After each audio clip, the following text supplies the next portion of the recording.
Welcome, gentlemen. How are we? Hello. Hello. Good day. Hey. A few more people Alwyn. coming in. Oh, Alan. Hey, Josh, how you going? A big thank you to our friends in Show 5 Los Angeles for a great show and for doing a great handover as well. I'm Josh Newman. I'm the director of MinMud in London. We do a lot of architectural competition projects for the likes of Foster & Partners and Zaha Hadid. We've also been doing a lot of film and virtual production projects, including stuff for Aston Martin and Ford recently. And yeah, I'll hand you over to Alwyn. Hi, everyone. Yeah, I'm the other sort of co-host for this session 6. My bag is the Rookies, which is an online platform for helping young creatives get into creative industries, essentially supporting them on their journey, and really, helping them rediscover creativity.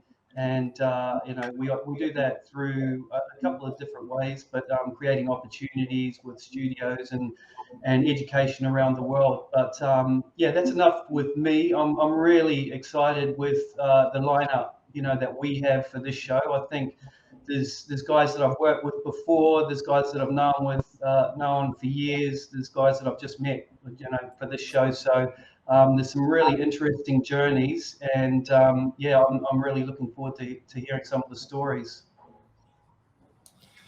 Now we've got a bit of housekeeping stuff to do. We are announcing 3 giveaways by the sponsors of the show. That's Chaos Group, Autodesk, and SiNi Software and Creative Lighting. And there's 3 ways that you can get involved and to win some fantastic stuff, including software, I believe, and swag. The first way is to go to this link and fill in the form. Is that right? Fill in the form. For the raffle, and then Alwyn, the second way. Sorry, mate. Say that again. I'm handing over to you for the second way to enter to win.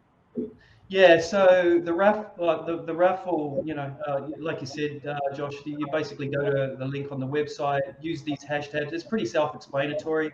Yeah, you've got, in it to win it, nothing to lose. Just register, and there's nothing more to be said than that, really. And there's also a quiz, the ultimate 24 hours of chaos quiz, where you will need to answer 12 questions to be in the running by using that link that you can see on your screens now. Yeah, and there's another cool student challenge that's going on at the moment as well. That I think it starts September, goes for a good couple of months for anybody that's a student around the world that is looking to enter a bit of a challenge. Then there's one that's currently going at the moment. Some amazing prizes to be won. So get involved. Yeah, cool. How did we do, Alwyn? Did we get through those okay? I feel like we kind of stuffed it up a little bit. With what's that?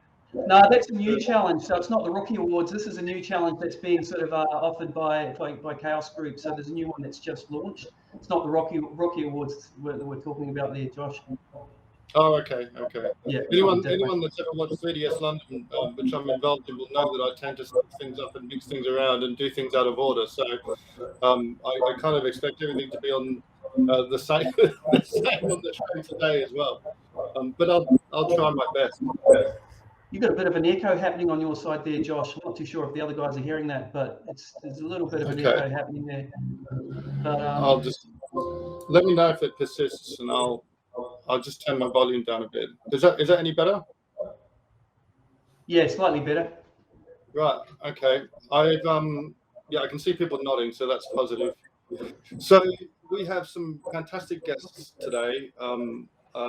Alwyn and I have worked hard to pull together some brilliant names from all the different fields that we could think of within the Oceania area. And first of all, we'd like to introduce our two guest panelists who are just going to say a little bit about themselves, take a few questions from us before we move on to the presenters. And the first guest I'd like to introduce from Wētā Workshop is Greg Broadmore. Now, Greg has been involved in so much stuff that it is amazing. But I'm going to let him tell you all about it. Greg, are you ready? Yeah, sure. Yeah. I'll again give you a bit of a brief intro of myself. I've been at Wētā Workshop for coming up 20 years or so. I started as a concept designer there, although my very first job was puppeteering a boat from Master and Commander while someone sprayed water on it, which is quite good fun. But I've been working there for many years doing concept design and working on films like King Kong, Narnia, and then District 9, where I got to do lead concept design for that.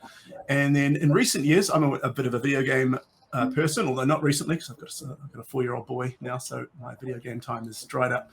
But I've always been a huge proponent of games more than anything, and so in the last 8 years, I got to work with a company in the States called Magic Leap, and we made a new video game platform, a new spatial computing platform called the Magic Leap 1. And I headed up a team here and built Wētā Workshop's video game division, where we made a launch game for the Magic Leap 1 platform. And then the pandemic came along and put a stop to that. So right now, I've actually gone back to one of my other loves, which is graphic novels, comics. So I'm in the middle of writing and illustrating a new comic series that I call One Path. And I'm happy to show you guys a little bit of that if you like. I'll just be screen sharing directly off my Photoshop, and it's pretty much work that I've been doing in the last few days. And I have to caveat that the world of One Path is very violent, it's very adult, and does have nudity and gore. And so I've gone very quickly through and put big censor blocks through what I think is the most egregious parts of the panels. But if you see anything that's really striking, just tell me and I will stop sharing my screen. So let me see if I can share it, if that's a good idea. Share screen, how do you, oh God, I haven't done this before, so give me a second. You're probably going to see yourselves on my screen, so here we go. Oh God. It's asking all these preferences. Maybe this isn't. Maybe we should have tested this before, but it's opening all these check boxes on my new Mac. So it's. Do you want to go to the film first, production team, while Greg sorts out what he's? That's probably a good idea. Yeah, please. Is that okay, Sophia? Yeah, Teddy's jumping to it. I'm been told off to and told to get my headphones as well, which I'll do.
That's awesome. Thank you. Let me just see if I'm Brilliant going to stuff. I'm going to finish Hey, yeah. clicking the Look at boxes nerd in here. his silly goggles. Let's make fun of him. I love the premise for the short, Greg. Yeah, it's very clever. Thanks. Yeah, we're trying to. There was a bunch of different videos made for the rollout of Magic Leap. Can you guys still see me, or is it sharing my screen? No, we can see No, you we fine. can still see you. We cannot see your screen though. Yeah. Oh, here it comes. Whoa. Okay, there we go. Cool. Your screen's coming up, all of them. That looks great. I'll just leave that. Yeah. I'll quickly show you a little bit of what I'm up to. Let me see if I can even get down to the little panel. Can you see that? Yeah. Yeah, we can see that fine. So I'm just twittering around here at the moment. This thing on the right is a picture I'm doing for a friend of mine who's doing an exhibition, and they're doing an exhibition kind of on something that's a little bit different for me. I don't do a lot of horror, but I thought I'd do kind of a Cthulhu meets dinosaur horror thing. And so that's just a bit of fun. I'm just finishing that off now. And these images are from OnePath. And so you'll see the big black sensor bars. Again, tell me if it's not right for the audience. I've put some convenient sensor bars. I don't like the idea of costumes on these characters because it's very prehistoric and the weather's good, so I'm not sure why they'd wear clothes. So they don't.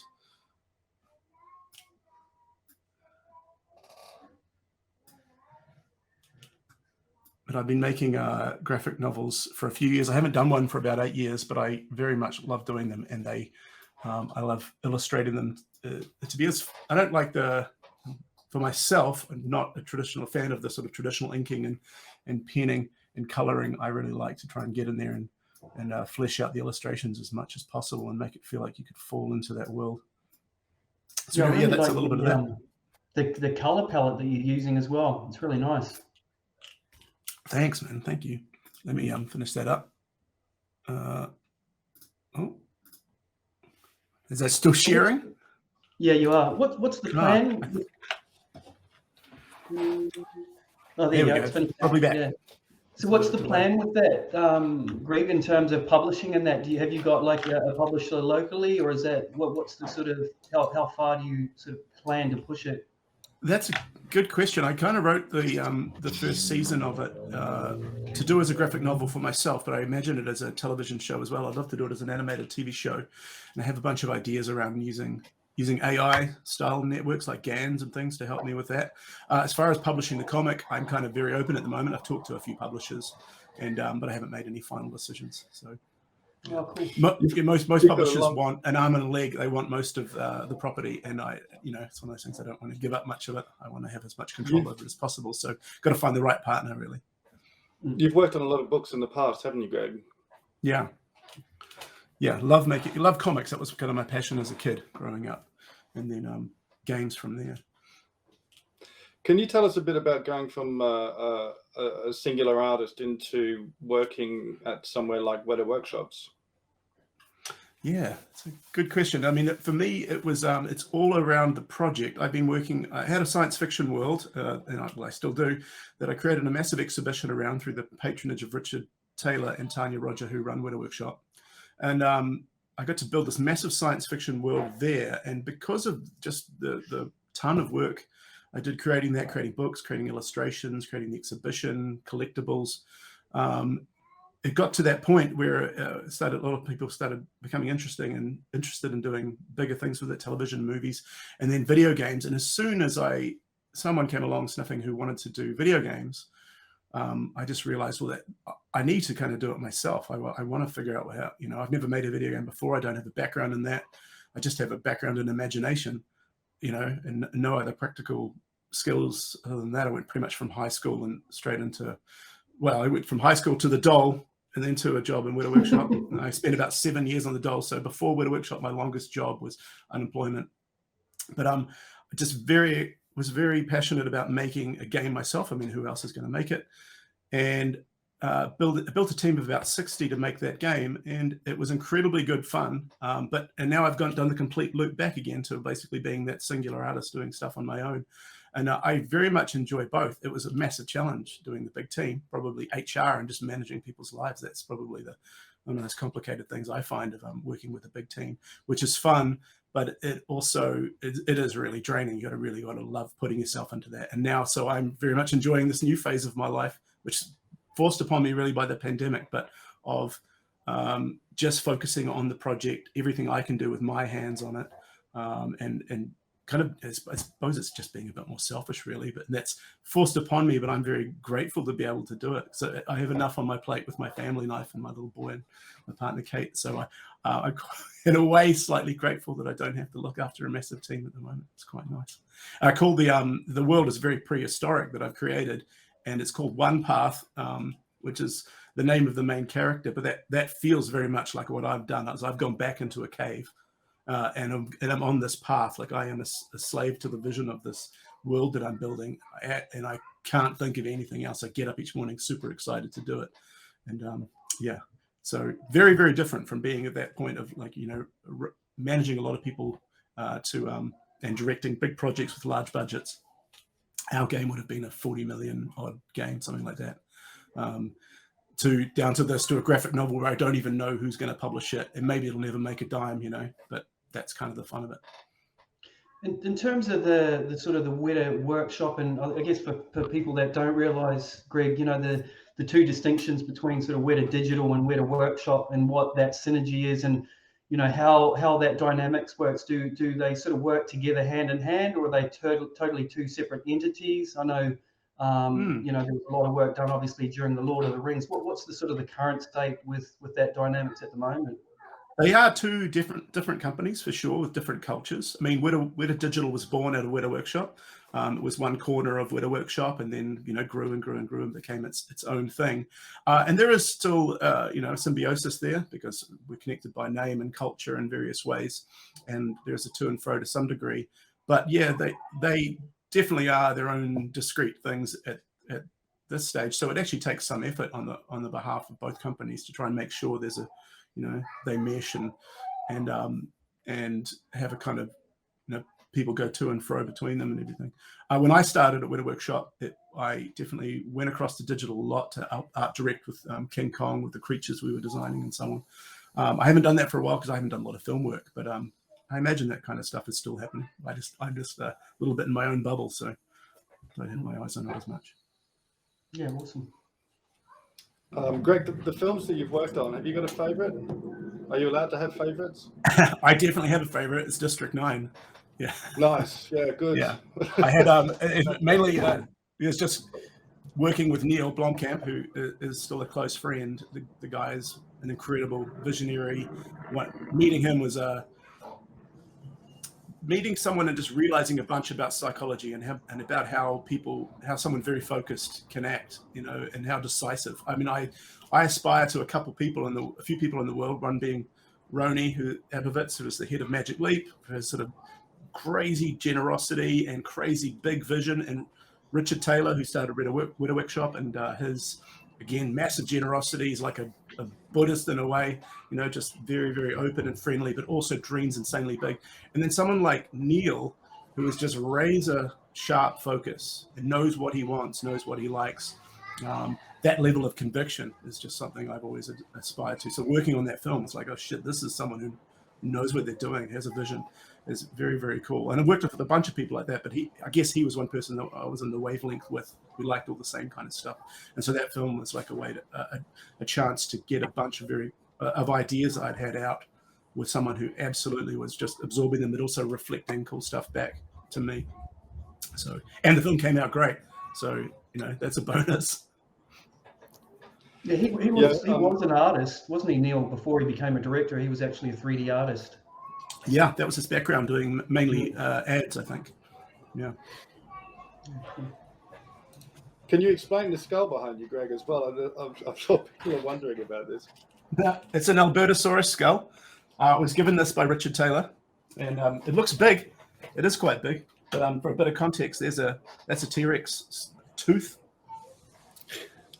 So we actually have a full-scale T-Rex at head skull at Wētā Workshop that we can see any day. And this, along with that skull that's at the workshop, was saved from going on set at King Kong. Well, we're making King Kong.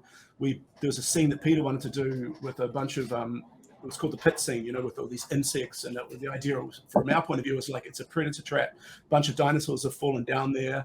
Scavengers have gone in to eat the animals that have fallen in, like dinosaurs like this, and so Peter and Richard bought a bunch of skulls from a company called Bone Clones in the States, and we were going to put them on set, but they were so beautiful, and this is like a museum quality piece. And so I pleaded with Richard to please don't send our T-Rex and the Albertosauruses onto set, because actors would be trampling over them, and they would be wrecked. And so we ended up probably costing the production a lot of money by sculpting. And also our other argument was that, well, this dinosaur isn't in the movie. This is a real dinosaur. We made our own T-Rexes, we called them V-Rexes. So let's sculpt accurate versions of those, and we'll put those in the movie. And that's what we did. So I got to save this, and then at the end of the production, Richard very kindly gifted it to me. Awesome. I was going to ask quickly, do you know Gino from Record Press? Yeah. So, yeah, that's from Gino. He gave me that. I was going to say he's a good mate of mine, actually, and he's if anyone that knows Gino and knows his house, it's like a little sanctuary of treats, of memorabilia, and to go there and actually get the tour from Gino is something special. And if he's watching, I'd like to say a big shout out to him. But yeah, he's a good guy. Fantastic, yeah, an inspiration. Really, just a super gentle, lovely, generous guy too. The best and the most talented. It's insane. Yeah. I love that you've got a Tyrannosaurus Rex tooth just hanging around, just in case you need to pull it out for anything. Yeah. Okay. Thanks a lot, Greg. That's amazing stuff. Truly amazing. Alwyn, do you want to? I think we need to move on to the next segment. Do you want to introduce Nathan now? Yeah, sure. I mean, Nathan's sitting there, so he can introduce himself. I don't think I need to speak for him. Nathan, give us the pitch, Put yourself mate. out of a job, Alwyn. Yeah, sure, absolutely. G'day everyone. My name is Nathan Bazley, and look, my story in a nutshell is a journalist by trade. Was doing sort of kids TV, particularly TV hosting and producing and things like that for a bit over a decade, and then got the immersive technology bug. Started going into VR production. Saw how sort of powerful it was for storytelling, particularly in factual storytelling. The kinds of things we could, the kind of situations we could put people in were really amazing. And when you get that opportunity to put an audience into a fully surround environment rather than, sitting them in front of a flat screen TV, you can see the difference in reaction that they get from that. So got the bug from that. Working for the Australian Broadcasting Corporation here, the national broadcaster, went into lead their immersive technology area, working on VR products, AR products, social AR products, and more recently looking into virtual production, how we sort of blend that traditional side of the national broadcaster with the new technology side and being able to bring those both together. So that's sort of been up to about 15 years of my career before this. And then recently I've started with a really unique organization called Light. So Light is the brainchild of the founder, Nick and Sophie Dunstan, who were hedge fund people from Hong Kong that came back and basically wanted to give back to the creative community in Adelaide in Australia. And so they wanted to put sort of advanced technology into the hands of creatives of all types, particularly music and performance artists. And so they started an organization called Light, which is aiming to do just that. And I think I've got a video now that I can show that is basically introducing the concept of Light from Nick and Sophie themselves. So I'll let them play that, and then we can come back and talk a little further from there. Thanks, Nathan. Hi, welcome to Light Adelaide. I'm Sophie. I'm Nick. This is the lab, which is the starting point of our creative venture here in Adelaide. We've been away from Adelaide for about 20 years and have returned with our 4 children. We were looking for a way to give back to the community. We're passionate about the arts. We're passionate about looking after people. This is our chance to create that vision here. Yeah, we've been really lucky to have had some amazing experiences and really lucky to have been born in Adelaide and now be back here and to see an opportunity to really give creatives in Adelaide and for that matter Australia a new type of canvas that we think is reimagining the way artists and audiences engage. Ultimately, it's about togetherness, but using digital to create that togetherness. These digital windows create the ability for any artist to create any environment and to really bring the audience along with them. We've already seen 60 shows. We have. And we've seen the most incredible artists from around Australia produce the most incredible things with our digital creatives. And we're so excited to see what happens next. This is the exciting bit. This is the canvas for the future. Yep, the future of performance. LED screens that are windows to the world. The world created by the artists, that they want to put you in a desert, want to put you on a rock, want to put you under the ocean, put you on the moon. This is what we can do with our technology. We think this is the way people are going to experience performance together in a world that is created by the artists. It's dynamic and it's flexible and it's real time. Can you imagine being an audience member, coming in, seeing any genre that you can imagine? In any place that you can imagine. It's really exciting. Welcome to Aurora, our restaurant at the front of Light Adelaide. This is a space that we wanted to create to feel like home, where people can come and eat and drink and enjoy each other's company and then easily have an experience in our artistic venture. We'd love to see you here. We can't wait. Yeah, so that was the a sort of a brief overview of Light and what they're trying to achieve there. And there's kind of a few different parts to the organisation right now. The first bit that opened February this year was an immersive music venue called The Lab. You saw it there at the start there. And basically it's got LED screens on 3 of the 4 walls around there. And it's basically sort of reinventing what a club could look like if it had some immersive qualities. So what they're trying to do there is join artists and musicians together to come up with a show that sort of takes people to different places. It has interactivity that interacts with the music live and dynamically so that it enhances what audiences see and feel when they're going through that performance. So I've got a quick little video of one of the shows in the lab just recently that we can flick to now, and we can have a little bit of a look at what those shows actually look like, and then we can look at some of the other spaces after that. And I lost my love for the Southern Cross. So the boys, they cause the fighting. There's only one thing left for me to do in this world. 'Cause it won't be long. No, it won't be long till I'm gone for good. No, it won't be long till I'm gone for good. No, it won't be long till I'm gone for good. No, it won't be long till I'm gone for good.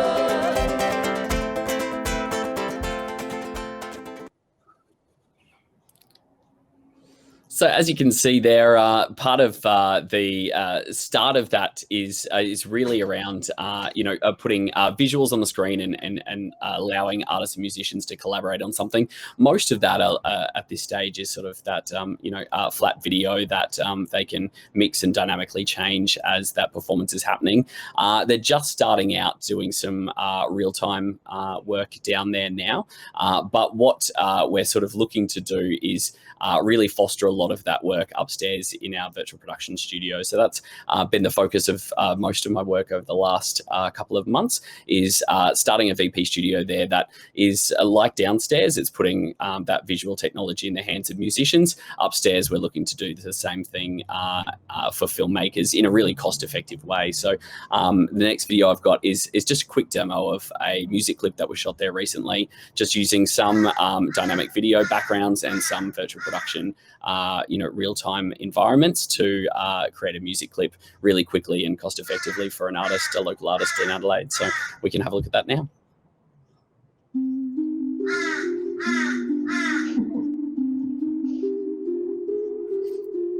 Alright,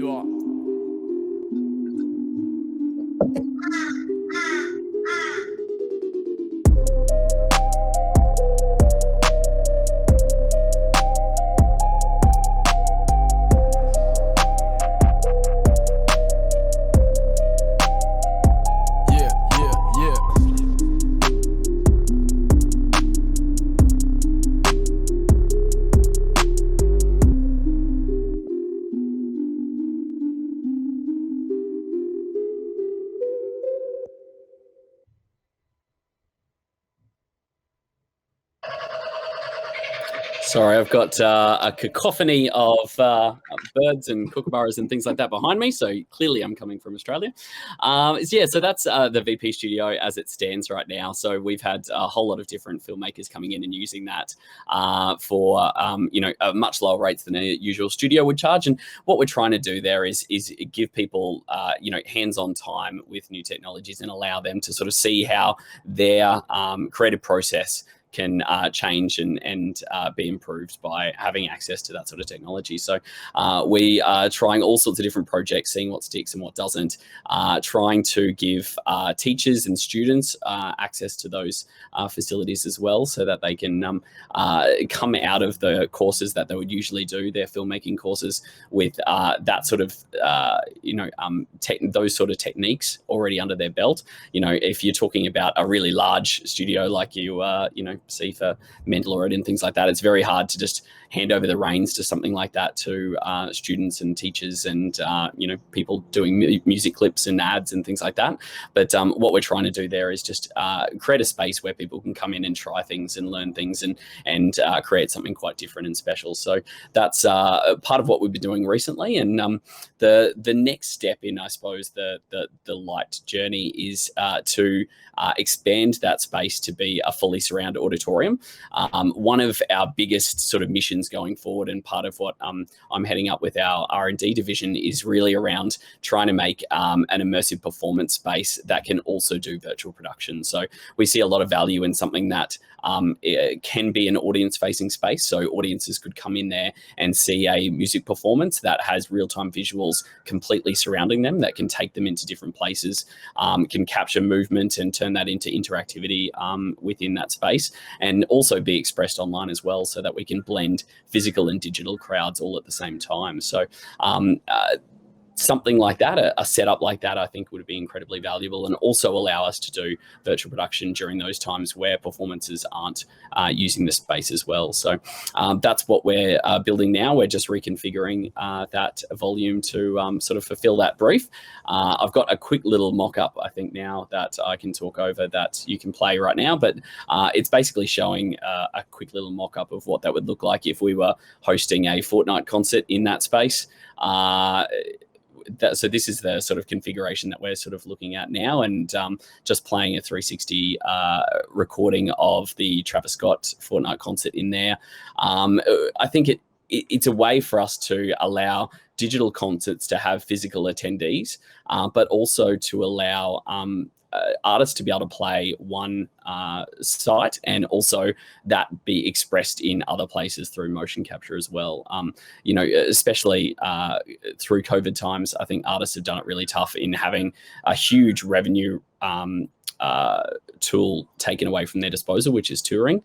It's really difficult, obviously, flying around the world right now, and obviously having big crowds in for a big stadium show is really difficult right now too. And so one of the things that we really want to achieve in the future is to be able to have a network of these venues where we can let artists come in and explore and put on a show that not only the physical audience in that space can see, but it can also be expressed online and within the network of similar venues as well. So that's sort of the light story in a nutshell. And if anyone has any questions, I'd love to answer them. Yeah, I was going to say, if anyone gets to Adelaide, then they should definitely check out Aurora, because the food there is amazing as well. And having been down to the venue and checked it out, it's a pretty special and unique setup that you've got going on down there, Nathan. But good to see that you're pushing the boundaries in technology, and there should be some really interesting content come out of it. So I'm looking forward to that. Did we want to move on, Josh? You're the gatekeeper here with timings. How are we looking, mate? We're on time. If there's any other questions for Nathan, then the floor's open. I had loads of questions, but Nathan, you've done such a good job covering everything. I'm kind of a bit stumped, to be honest. I'm interested that the space that you're showing us is an event space, and I love that you've got panels on the columns as well. That worked really well. But you said that you're now expanding into a filmmaking space as well, where I imagine you'll be renting that space out for people to do, whatever they need. Yeah, absolutely. That's the thing that we sort of found. Sorry, yeah.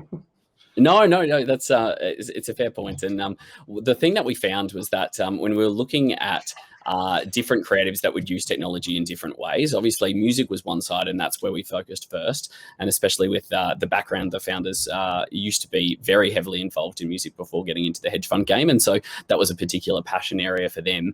Then we sort of went, okay, what other areas could be of sort of creative endeavor could be benefited with visual technologies like this, and spaces that could be used cost effectively, and filmmaking was definitely one of those. And it's pretty easy to see the value that virtual production is already having to large budget films and TV series, particularly overseas. But one of the things that we didn't really see a lot of at this stage was around those sort of mid to lower budget productions being able to access the same technology. And when we're talking to a lot of the major producers around Australia that are looking to bring in big productions into the country, you realize that there's a real lack of available skill sets, people that have actually had time in a volume actually trying to create content in different ways.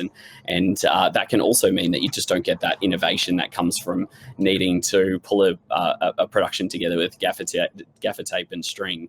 That sort of ingenuity comes from necessity, and I think that makes a big difference when it comes to pushing a technology forward. So that's what we wanted to do, and we wanted to build a space that people could come in and use that really easily. But then we also realized that space can also work really perfectly for performances as well. So we really want to straddle both the use cases there, and make sure that we can have audiences come in and use the same space for a very different reason.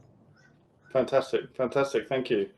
So after introducing our two guests, it's my pleasure to now hand over to our first presenter, Andrew Hoyne, who has been working as a designer for quite a long time now. I think, Andrew, 20 plus years, 25 years, I think.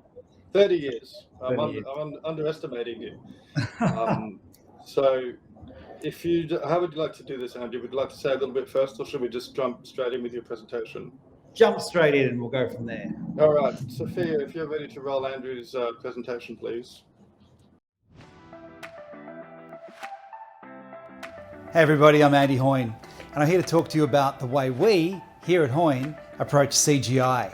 Now, CGI is clearly a really important image making process through the work that we all do in this industry, but there are different ways to approach it. And for me, it's very much about what we can do to ensure that there's a multidisciplinary approach to the way we think about CGI.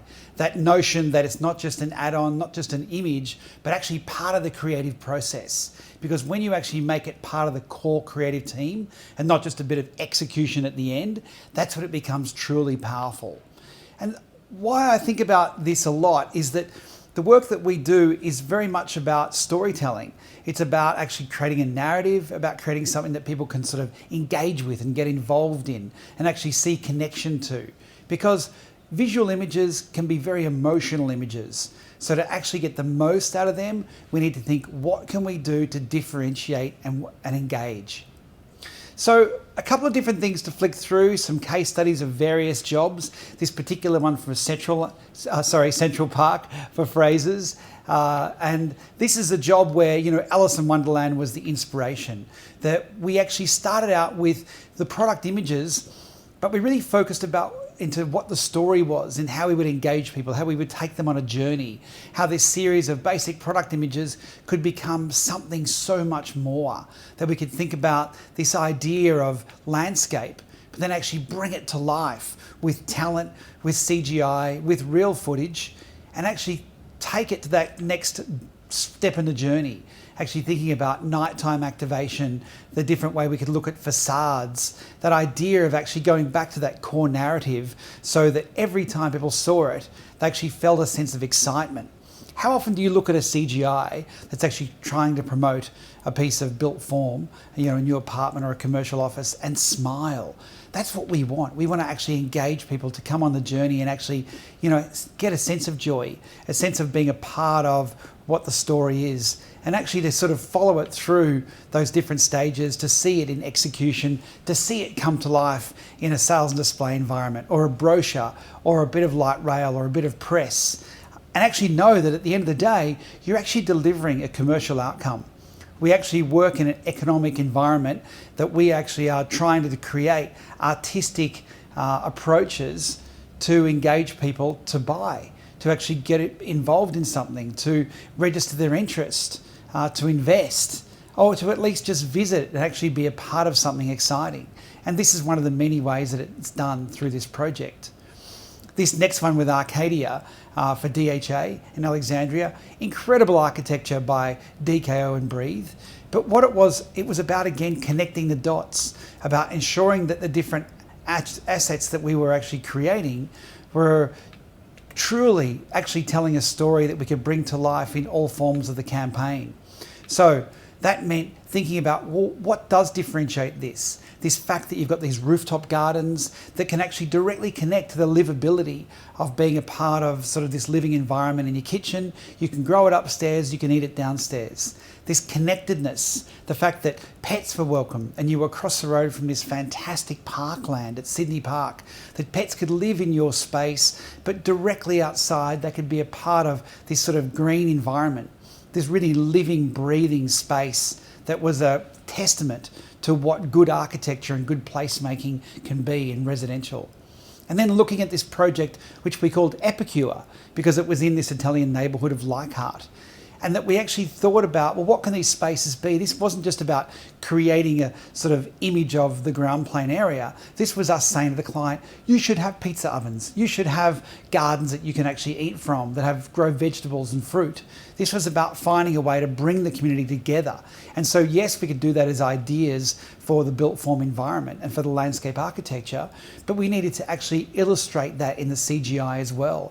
And you can only do that when you're actually thinking about the ideas and the creativity of a marketing campaign and the built form and a lived experience, and actually have the ability to illustrate that with these images. And actually carrying those ideas even through to the kind of internal living environment, you know, bringing that red to life, bringing that sort of Italian culture, that idiosyncrasy.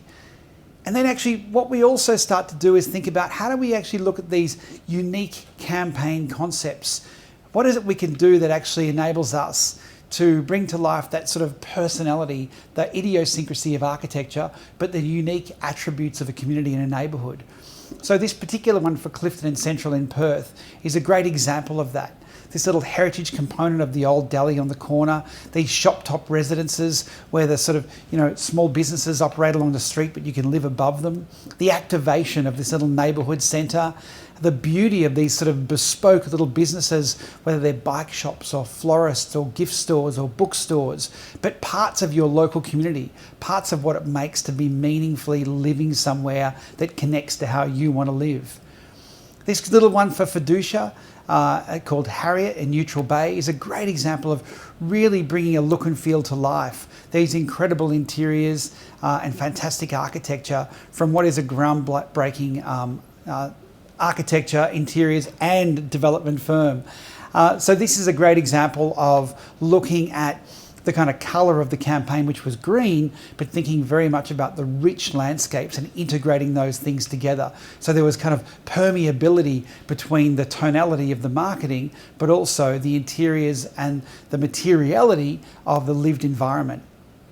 This one for Landmark, New Hope and VMIG, is a good example of being inspired by the architecture, and what their core theme was about sort of Sydney, about that sort of central element of New South Wales, these sort of natural attributes that we could actually imbue into the CGI. Again, they go back to this idea of storytelling, that kind of connection between the built environment and the amenity that exists in this incredible development, and that kind of integrated feeling that you have, not just being a part of the development, but being part of Sydney itself.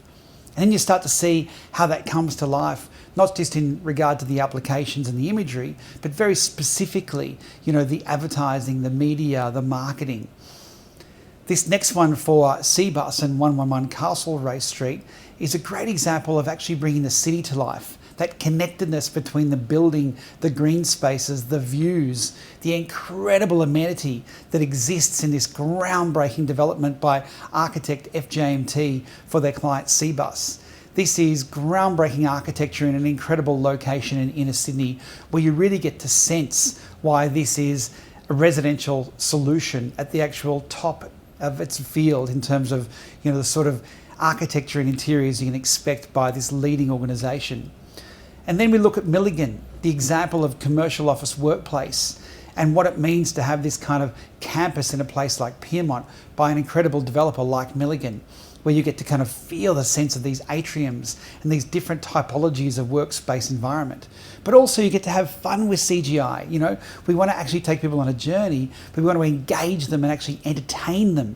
And so the idea that you could actually cut a piece out of the sidewalk or cut a piece out of a park and actually amplify and emphasize some of these core attributes of what actually make a development like this so compelling to their audiences. And then finally, one of the most important things is, how do we create visions for places that haven't even been designed?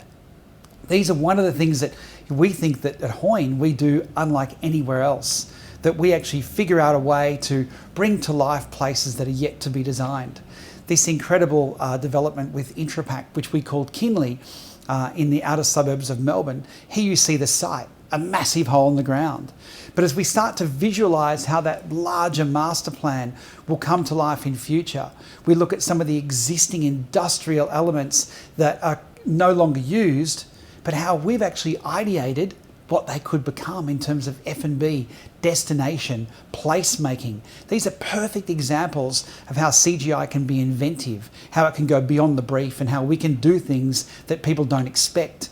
Because like this landscape architecture on this beautiful CGI, these spaces are indicative of what we believe could be produced in future. And then we can even take it and be playful, thinking about the postcode that we will have in Melbourne's most eastern new suburb, hence the big letter E under construction. So looking at a city like Maroochydore in Queensland and how that's going through incredible rejuvenation with $4 billion of investment over the next decade or so to come. And we see the photo of the air of this site and then the built form of what it will be, in that future period. Now, this was done with no architecture, and funnily enough, the first time we did it, the client asked us to redo it because we made the buildings too pretty. And they said, we don't want to overcommit yet because we don't know what it's going to be. And this is the true form of illustrating this idea of artist impression, where we were showing a whole township in terms of what it can become with this incredible investment from both state government, local government, and private enterprise. And so we start to see this idea of a canal early in construction, but then what it will be when you start to have F&B, commercial, residential, conference centres and hotels brought to life, day and night. And then for the same project, the logo is not just a sort of static thing, it's an idea. It's this idea of an M that can actually come to life in 3D form, in different looks and feels, in different fonts and different flavours. And it's a great example of that integration between 3D design, branding, and stills photography. And so the final one is for JCU up in Townsville. And what I love about this is that we did the whole identity, we did the whole look and feel and the marketing, but then we said, well, wouldn't it be great if you actually took that identity and brought it to life as a little playground for children? And this is a perfect example of going beyond. This is the perfect example of where CGI can do more, because it wasn't just about us illustrating the campus and the buildings and the interiors, but about saying there's something more that can be done with a sense of flavour that adds value to community, that actually has a sense of personality and isn't just a cookie cutter of what you've already seen before. And this is why image making is not just computer generated images and graphics. This is why this style of image making is compelling, differentiated, desirable, and actually enables people to see the potential of what it is that we all do collaboratively with placemaking, branding, marketing, and these truly incredible images that actually illustrate that future. Thanks for listening.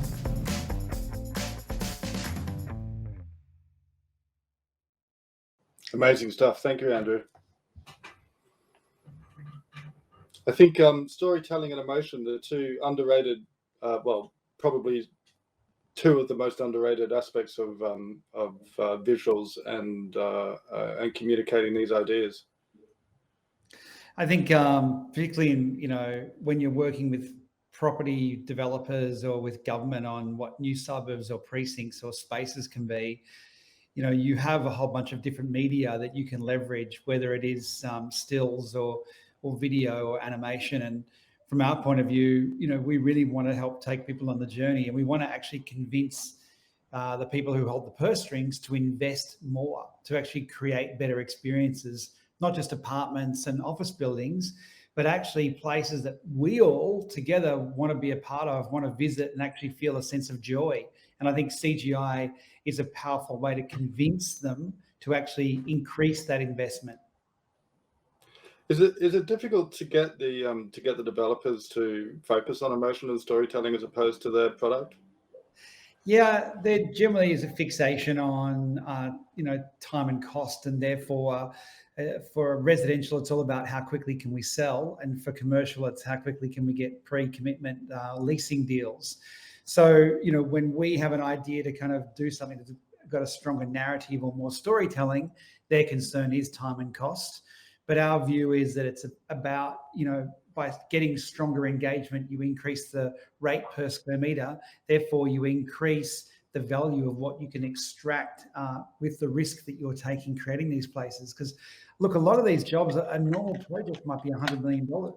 Some of these big township developments, they're multi-billion-dollar projects. So our view is, take a few extra months and make something more meaningful, because not only will you create a better built form solution over the next decade, but you'll probably make tens of millions of dollars more profit in the process. I really like the Landmark project. It's this idea that you're almost connecting the protagonist in the story to the environment, and the building becomes secondary. I think it's excellent. How's your business changed from a design firm into a property marketing firm over the years? Has that been something by choice, or is that more to do with market influence? Look, over 30 years, I've worked in a lot of different sectors in design, and for me, I got really excited over 10, 15 years ago about influencing the way that we experience cities. So for me, it was all about city shaping. And I started writing this book series called The Place Economy. This was the first one I launched a few years ago. And this was the second one I launched. You can see they're pretty big. And the third one comes out next year. And so my focus is entirely about how do you create magnetic destinational experiences for people, not just in cities, but regional places, rural places. So I kind of live and breathe the idea of place as a category, and whether I'm doing, strategy or branding or placemaking or image making, I don't really care, as long as I get the outcome that ultimately we are leaving legacy. For you out there who have had children, your life changes. I've got 3 great kids, and I know that I think about legacy a lot, not just me, but the places that we contribute to and the quality of environment that actually impacts people to have a great experience and a good life.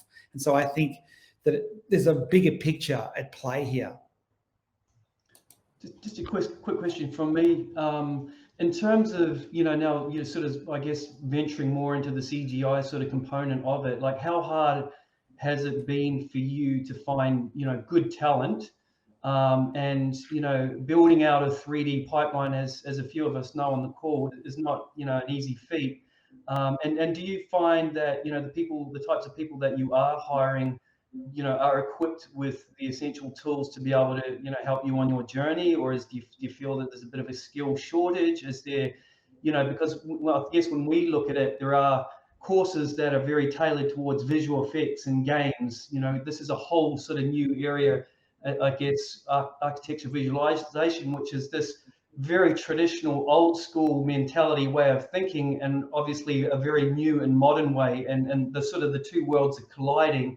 and I guess, I see, some resistance, from the old school, right? So I'm curious, just from your point, like how you've found the struggle. So from a client point of view, there is a huge amount of pushback because all they want is a CGI that shows a building or an interior. End of story, job done. For me, I actually want to take people on more of that journey that has a narrative that is more emotional.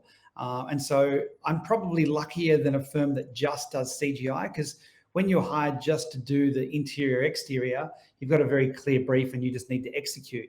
But because we are writing the strategy, we're developing the placemaking initiatives, we're naming it, branding it, doing the marketing collateral, we take a holistic approach, and the CGI, the images, the animation are a very important component of that.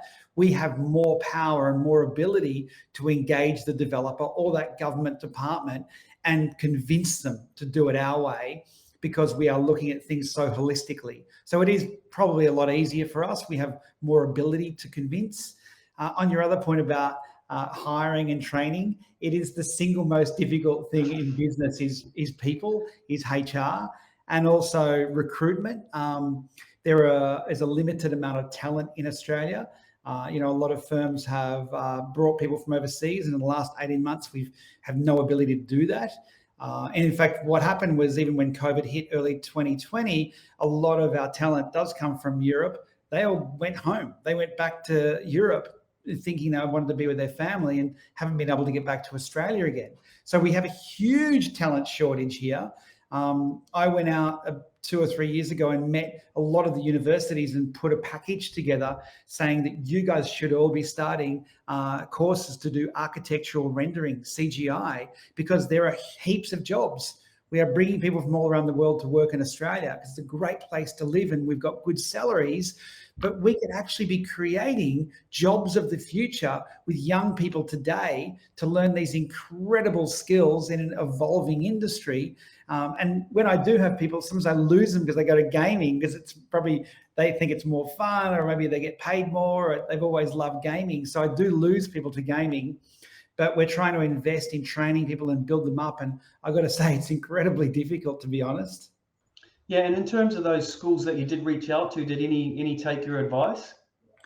I met with about 5 of them, universities and TAFEs, and they've all responded positively that they're looking at the business case of starting these courses.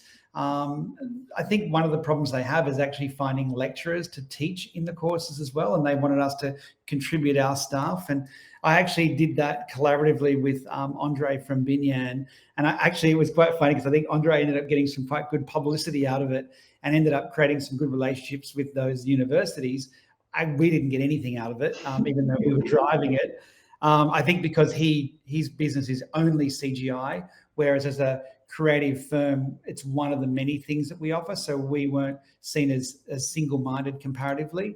But look, I'm hoping that they do that because, just imagine the ability to create this whole new industry in Australia, to teach all these young people new skills and actually to point them into an opportunity of great careers, well paid, doing things that they can be proud of. And I think that is something that Australia should be taking more advantage of. And I'm surprised that these tertiary education institutions haven't gotten on board more quickly to see that it's also a big money spinner for them in terms of the sort of the fees that they could be charging students to learn these skills. Yeah. As well as actually bringing people from overseas to this country to learn those skills. It's an industry that we should be importing students to kind of to take advantage of the incredible universities that we have here. Yeah. Interesting, yeah. What next for Hoyne then, Andy? So we work all across Australia, New Zealand and Asia Pacific. We get a lot of approaches to do work in America. The time zone's very difficult for us. And obviously in the last 18 months, our ability to travel doesn't exist.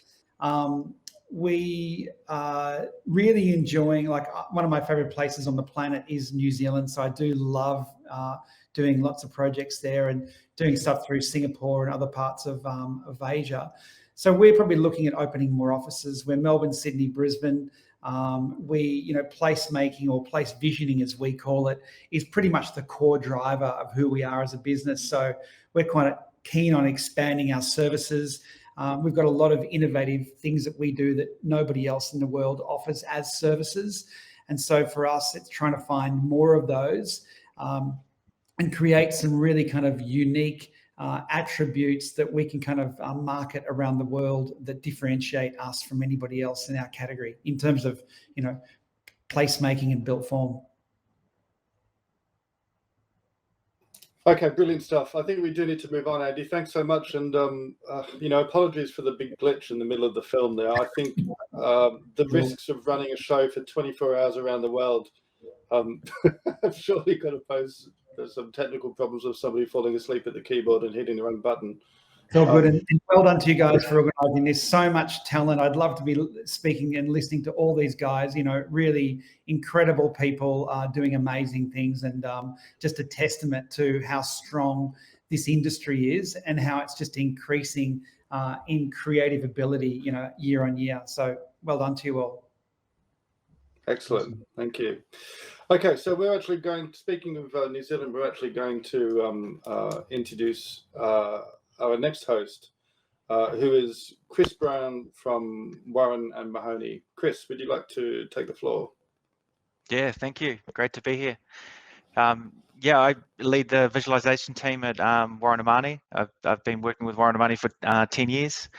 We've got a small visualization team of 7 of us, a great talented team, but we're part of a bigger design and architecture firm of 340, I think, at the moment. It's spread across offices in New Zealand and Australia. And our role as a visualization team is to support all of our visual outputs that are communicating the design of our projects. We have a great range of sectors we work across in our projects, from high-rise towers, master plans, commercial and residential projects. We work on small-scale stuff. We're working on a little fishing cabin that sits in a mountain range a couple of weeks ago, and now we're working on some residential marketing and a large infrastructure project showing off bridges and different stuff. So awesome range of work.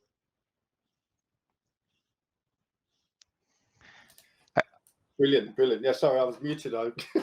No worries, you're good. You stopped way too fast for me. Shall we roll straight into your presentation so that we can then have questions based on that? Yeah, sounds good. Yeah, it sounds good. The video, I've tapped a lot of people from across the studio to give a real feel for what Warren and Mahoney's like as a company and the talented people across it.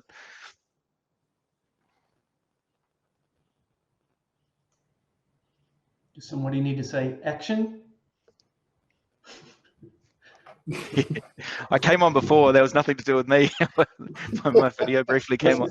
Hi, I'm Chris Brown, Senior Associate and leader of the Warren and Mahoney Visualization team. Thanks for the entertainment. I have over 25 years experience leading teams and creating visualization of all types, from concept images and competitions through to design presentations and marketing material. Warren and Mahoney is a design team of 350, working as one studio across 7 locations throughout New Zealand and Australia. Warren and Mahoney's projects aim to bring together 3 strands: culture, sustainability and technology, to create great outcomes for our clients. Our studios are in great locations. They're collaborative, vibrant, high-tech spaces that inspire our people, our clients and our projects. Warren and Mahoney are working on projects around the Pacific Rim. We're working across all sectors of architecture and design. The Warren and Mahoney visualization team is made up of 7 specialists. There's a mix of experienced visualizers and some ambitious young talent. The majority of our team have an architectural qualification, and all of us are super passionate about visualization. Our presentation today is broken down into 4 key sections, covering some innovative use of creativity and technology. I've invited speakers from our Viz, BIM and digital design teams to share some key information with you. The Christchurch Cathedral was severely damaged in an earthquake in 2011. Due to safety reasons, access to the cathedral is not currently possible. That's where Spot the Dog, equipped with a laser scanner, came into play. Spot came to us through a relationship we'd formed with Aware Group. We formed a collaboration and brought that to CCRL, our client. The journey of Spot into the cathedral was one that we took step by step. There was $190,000 worth of equipment, and if it failed, we weren't allowed in to get the equipment. There was a nervous moment where we lost Wi-Fi through 2 meters of masonry wall, and we couldn't see Spot, and then we heard his robot footsteps come back around the corner. That was a big relief, and then we went to work capturing data in laser point cloud scans and 360-degree photos. That data has been passed to the construction team and also our modelling team, and has informed the detailing of the stabilisation works that's ongoing, so that we can eventually get people inside the cathedral and start the rebuild. For the cathedral, we produced high-quality renders using 3D Studio Max and Corona. Photorealistic materials were applied to the geometry, and real-world lighting was forged until the right conditions were attained. Atmospherics and fogs were shaped to create the desired look and feel for the final set of images. An animated short was the concluding production piece for public release. On this project, the visualisation team was part of Spot's journey into the cathedral. Our visualisation team has produced a number of animations and still renders on this project for our client. It's a very long-term project, so the ability for us to inform, particularly the public of Christchurch, where this is a central project, has been very important.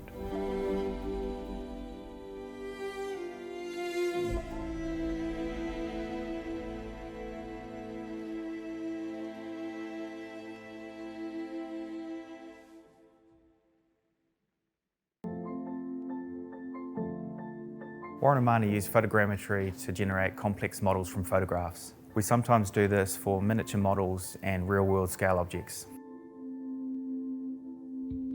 One of the really cool things we do here at Warren and Mahoney Architects is use a combination of photography and photogrammetry software to be able to capture miniaturized models of artist installations. Sometimes we use drone photography to help us create models of larger installations. Photogrammetry process works by us importing raw data into photogrammetry software. We then go through and create a 3D model. The 3D model then is used to inform our decisions on how it represents the artist's vision. Sometimes we'd have to resculpt the models that are produced by the photogrammetry software in order to more accurately represent what the artists have envisioned. Following the photogrammetry process, we'll often take the model we've created into our real-time software, and it gives us a way to explore it a little bit further with our clients, with their designers, and the wider stakeholder team. And it gets us into the model and sort of interrogating it in a real-world space. So within this real-time software, it also allows us to experience the model in VR, which is a really profound experience, particularly for the designers themselves. We've often had them almost in tears at the experience of seeing their project in that space. So while the real-time process is really important, ultimately we see it as sort of an intermediary step before we take it into Corona Renderer. So these beautiful renders we create with Corona allow our clients to connect with their stakeholder groups, but also the communities that these designs are going to be within.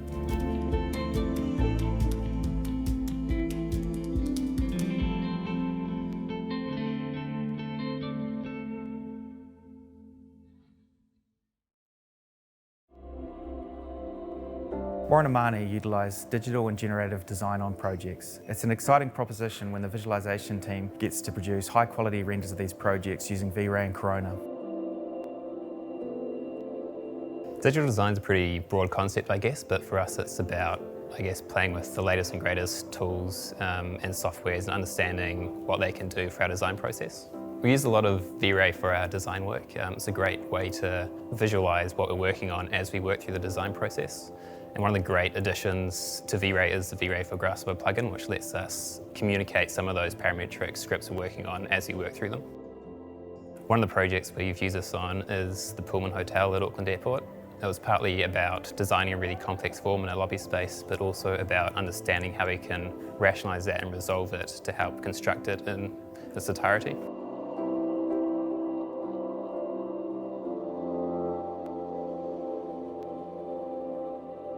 The Federal Street Tower competition was an invited competition we did a couple of years ago. It had some different demands because it was obviously very fast-paced being a competition. We needed to create something quite evocative and exciting, and some of these digital tools were really great for creating those exciting designs, but also being able to work through them and iterate through them really quickly. Digital design's going through a massive uptake in innovation. AI, machine learning, robotic technology is all playing a role in the way we design modern buildings for the built environment.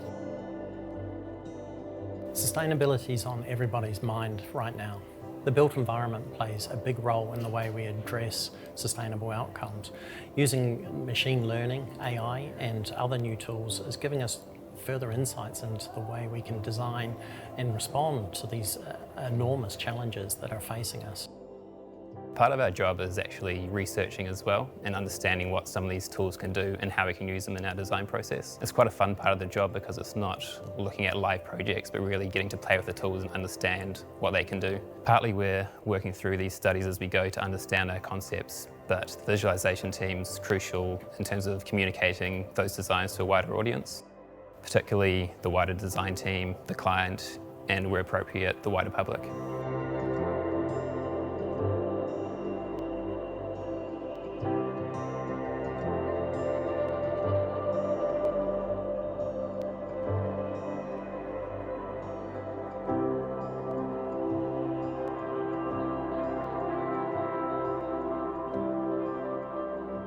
Warren and Mahoney utilise real-time rendering for creating storyboards of animation projects. We're always looking for ways to improve workflow and quality. A really important part of our process is that we're not just making things up as we go along. We've made a plan through our storyboard, and then when we go on site to capture that content, it's based on decisions we've made earlier around the time of day, lighting, and that sort of thing. When we looked at the market for renderers out there, we made a decision based on quality, and in that sense, Corona just couldn't be beaten. It suited us perfectly in that sense, but also for speed.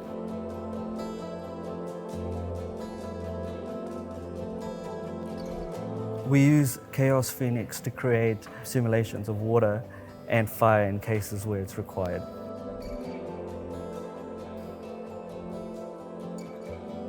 Using Pulse Scene Manager gives us a huge amount of artistic freedom, but it also takes away some of that work around managing scenes. And you pair that with something like the Corona interactive rendering process, and it allows us to be more artistic and more creative.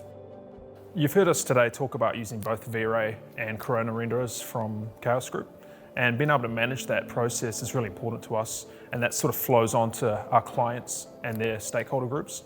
Being able to make sure we know what we're doing at all times is absolutely crucial, and managing that process, and that's where Pulse Render Manager comes in. Being able to use both those renderers with no issue means we're fast, we're efficient, and we know what we're doing at all times.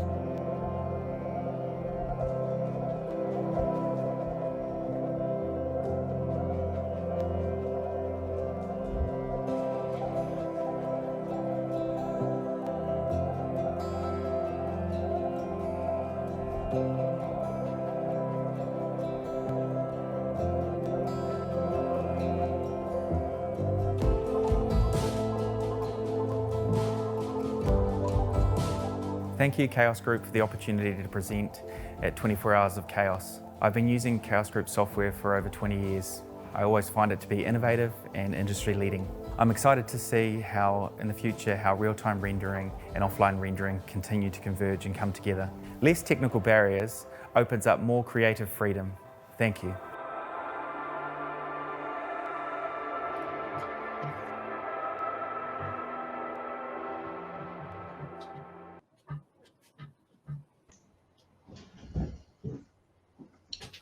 Beautiful work, Chris. Yeah, thank you. Man, I miss the studio. I made that video before we went into lockdown. Of course. Looking forward to getting back in there. It's always great to be in the studio environment around all the people. I think it's wonderful that you chose to do a tour of the studio and show us different facets of what you're involved in at Hoyne and Mahoney. I think it's for people that are not involved in architecture, they may not really understand what it really entails. And how do you get your hands on Spot the dog? Oh, interesting one, actually. We were doing some other work for that client. I wasn't involved with that directly, but I think Brad mentioned in the video, it came from a conversation I think Jason had with that client, and they started talking about the cathedral project and the limitations of being able to get in there or not get in there, and that just snowballed from there. I thought, oh, well, why don't we do something together and partner on making that happen? And Yeah, we own the laser he's not scanner. We owned the laser scanner, and they designed a special mold so that could be fixed to Spot's back, and our laser scanner could go in with them. Great. I've got a couple of questions from the audience which have come up, which I think are pretty good, actually. Where do you see the future of ArchViz going from a technology standpoint, particularly in projects of large scale? Well, I guess mainly as technology improves, both hardware and software, it opens up possibilities of doing things to a higher level of fidelity and doing things quicker. But I still think the most important thing, like I think it's already been mentioned in earlier presentations, is storytelling is really important, and clearly communicating the intent of the project and what outcomes you're seeking to achieve. Okay, and the other one is New Zealand and Australia both have such rich cultures and heritage. How do you see the role of technology having a role in further enabling and elevating this? I think, by the way. Oh, I like that. I like that question. I think that's something we're trying to do all the time in our projects, is trying to make sure those threads of the design throughout our projects and the way that they're illustrated. It might be elements of how the project's designed. It might be the music that's used in the background. It might be the narration that's over the animation piece. It'll be all different types and ways of doing that. And I think a big part of that sometimes in projects is also bringing a sense of the place, the location where the project is, and how important going to site, seeing the site, and we often capture our own photography and drone footage and video of sites to incorporate projects in, and catching a sense of the place and the culture and the people that are there.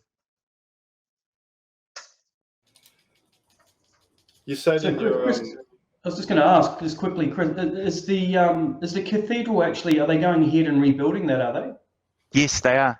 Yeah, they're going through a restabilization process at the moment.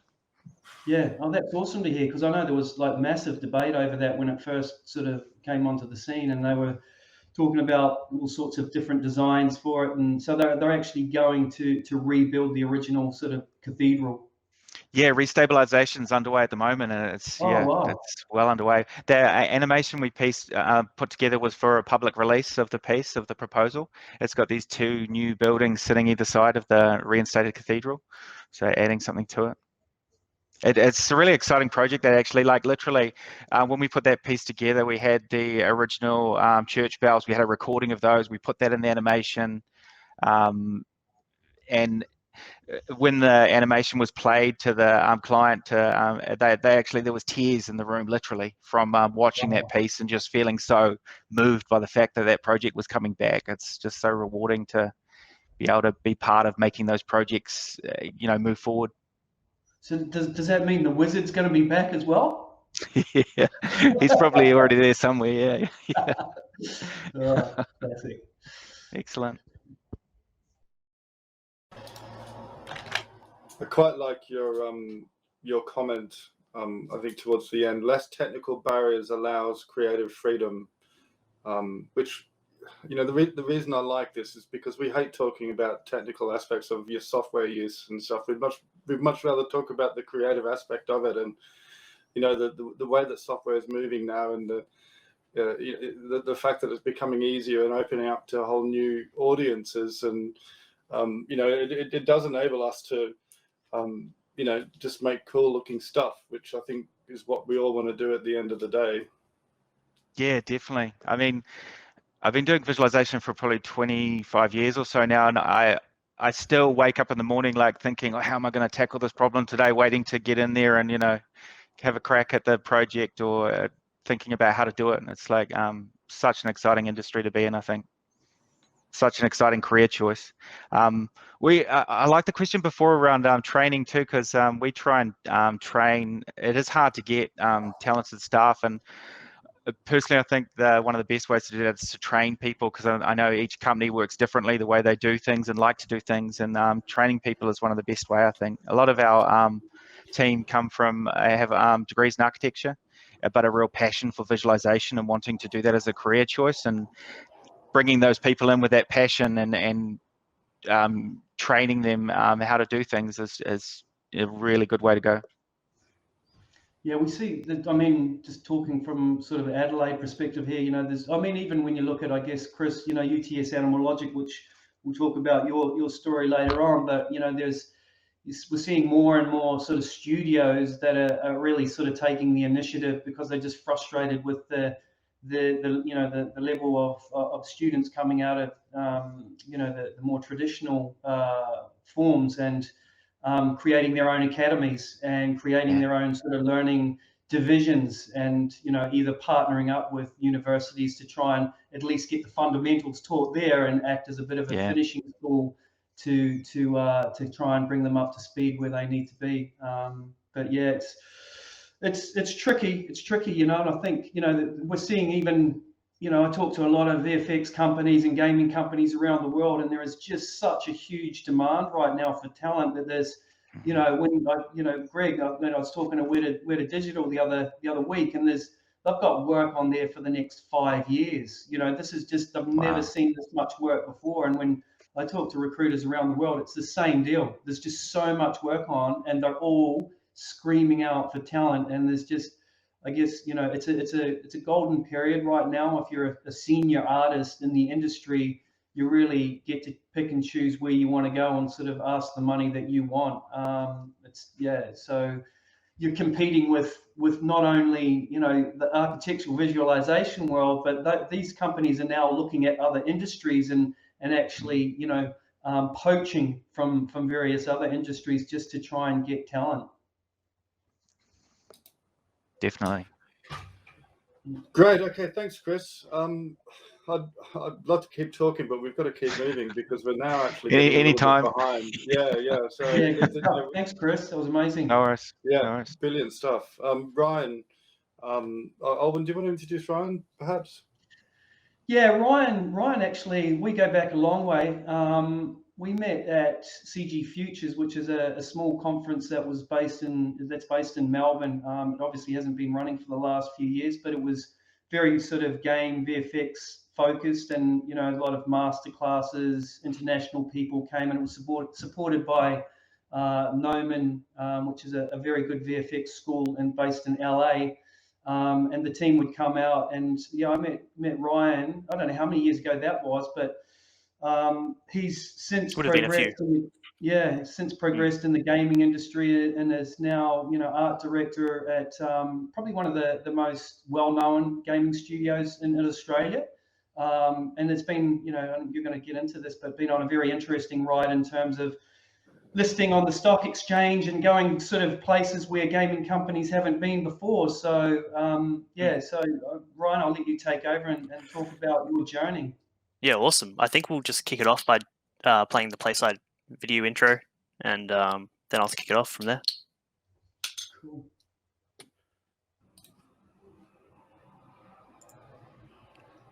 Awkward pause. Drum roll. Where's your little man, Chris? Here you go.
Great. Okay, something's going to happen.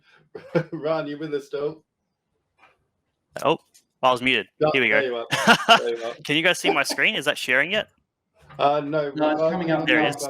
That's it. Awesome. Yep. Cool, I'll jump into it. Hey all, my name is Ryan McMahon and I'm the Studio Art Director at Playside Studios. In this presentation, I'll be giving you some insight into Playside as a company, our art team, and a little showcase of our latest game, Age of Darkness: Final Stand. So a little bit about me before we get too deep into it. As mentioned before, I'm the Studio Art Director at Playside Studios. I joined the company back in 2016 with my first project being a game for the movie Live by Night by Warner Brothers, featuring Ben Affleck. The project had a fast turnaround and pushed me out of my comfort zone, and because of the situations like this, I've been able to grow quite quickly, overcoming lots of challenges over the years. It looks like it's bugging out with the camera there. Awesome. Since then, we've gone back. There we go. Since then, I've contributed to the development of over 30 game titles since joining Playside, with some projects being full start to finish development and others being a quick jump in for a few art assets and touch-ups.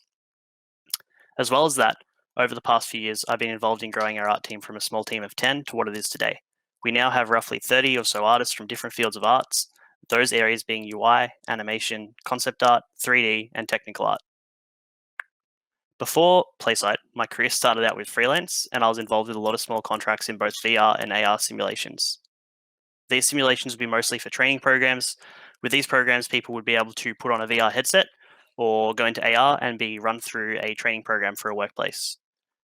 Essentially, a lot of large companies are starting to use this tech for training new staff. These simulations would run them through a workplace scenario where they would then be trained on how to deal with whatever situation is simulated in front of them. It's also being used quite a bit for ArchViz, which I know we've talked a lot about today in the 24 hours stream. So what people are doing, are they using this VR stuff to simulate situations for the workplace, or simulate even demos of new houses before they're built, which is really cool. And then as an artist in general, outside of working and career-wise, my background is primarily in real-time environments, materials, and lighting. So I spend a lot of time of my personal time honing my skills in that area specifically. Next slide. There have been a lot of amazing things I've been involved with over my career, and Playside has given me a lot of opportunities for growth and development. I've gone from a fresh artist in the industry with my first full-time position being at Playside to now being able to be in the position I'm in today. If I was to pick some of my favorite projects I've been involved with over the years, these three here would have to be my top three, but not easily by any means. I've worked on a lot of great projects, so it's been very hard to choose. The first one we've got here being Archangel Hellfire, which is a VR mech shooter. On that project, Playside was involved as an external contractor company assisting in co-dev. I worked as an artist, basically building out 2 environments for the game itself, as well as working with our team to set up the destruction systems within the game, which you would have seen in the video that played earlier. There was, you would have seen the character in the mech suit shooting each other, and there was a lot of destruction going on in the world. So in that, we set up all the destruction physics that played, and it all had to work at real time. So it's not like you shoot a rock or you shoot a bridge and it crumbles in a simulation. It basically will chip away at real time and formulate the destruction on the fly. And we had to create the pipeline and tech to do that using an Unreal Engine plugin called Blast that was pretty new at the time. And because it was new at the time as well, there wasn't actually any documentation on how to use it. So we had to work all that out on the fly and get it all up and running, and that's kind of become a standard. And I think Unreal's now actually developed their own destruction tool, which has replaced that as well. The next one being The Walking Dead Saints and Sinners, which is another VR project in which we were an external team working with Skydance. Skydance has a film and game division, so we work with their game division on a lot of their VR work. Our mission here was to build out the initial gameplay sequence you see in the game, which was roughly 3 to 5 minutes of story and cinematic moments. Very similar to the Pirates of the Caribbean ride at Disneyland, if anyone's ever been there. On this, my role wasn't as involved in the actual asset creation itself, like most of our projects. This was actually one of my first jobs in leading a team, so as a lead artist role, and I was responsible for overseeing our external art team in the creation of bringing Skydance's vision of this segment of the game to life, which was the cinematic intro moment, and most importantly, making sure our artists had what they needed to do the work. And then finally, our most recent title, which I plan to go into a bit more detail on later, Age of Darkness: Final Stand. This is Playside's first PC title. It's not currently out, but is scheduled to release this month. The project was one of my first ones as the art director of the studio, and I've been heavily involved from start to finish and assisted in also overseeing the overall game vision. Feel free to jump in with questions as I go, by the way. So with this one, you can also see that there's a few more games I've worked on, just a collection of a few more of those games I've had the opportunity to be involved with. You can try and count them to see if we're actually hitting that 30+ mark, like I'm saying, but I think that's all there. As you can see, it's a good mix of brand partnerships and our own internal projects. Cool. So enough about me. Welcome to Playside. Playside is a game development studio located in Melbourne, Australia.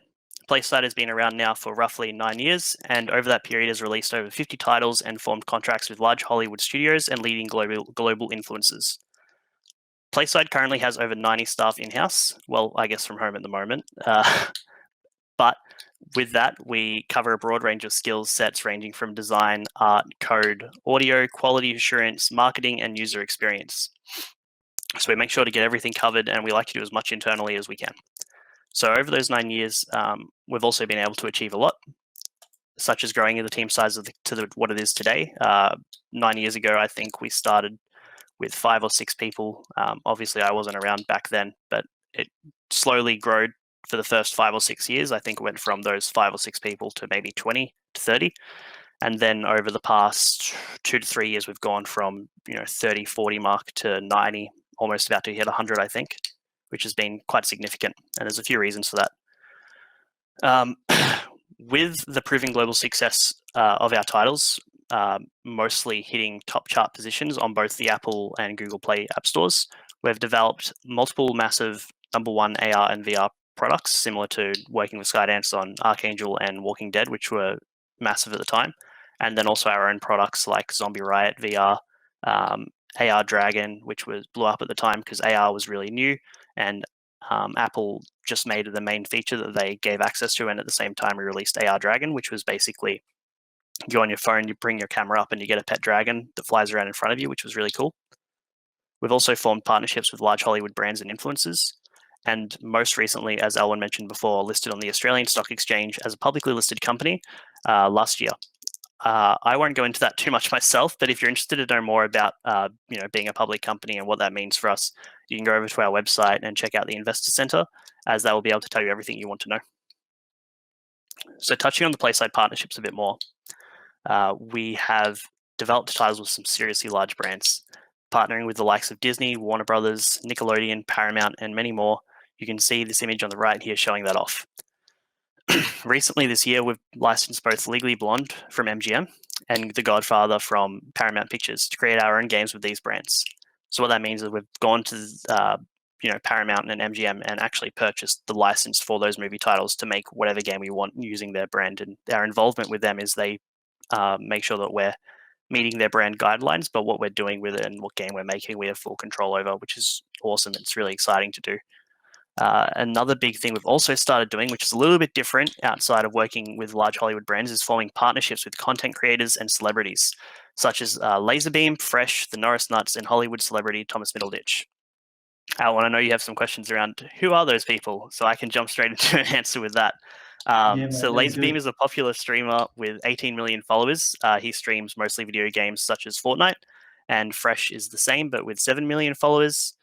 The Norris Nuts is a YouTube family who have both a blog channel and gaming channel with a reach of 10 million followers. Their father, so the kid's dad, is also a famous Olympic swimmer, and that's where a lot of their fame started.